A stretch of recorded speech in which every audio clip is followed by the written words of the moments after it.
Hello family friends, welcome back to Family Living. Today I am here with baby Zoe and I wanted to share with you 5 simple steps to an easy crockpot recipe. Let's go.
About 3 hours in, you will notice the chicken cooking at the top of the crock pot. Go ahead and stir that halfway through just so that way you can get the chicken on the bottom and some of the veggies towards the top.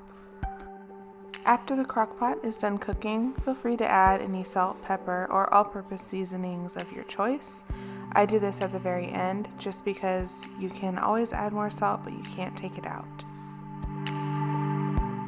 Serve over rice, pasta, or mashed potatoes, and enjoy!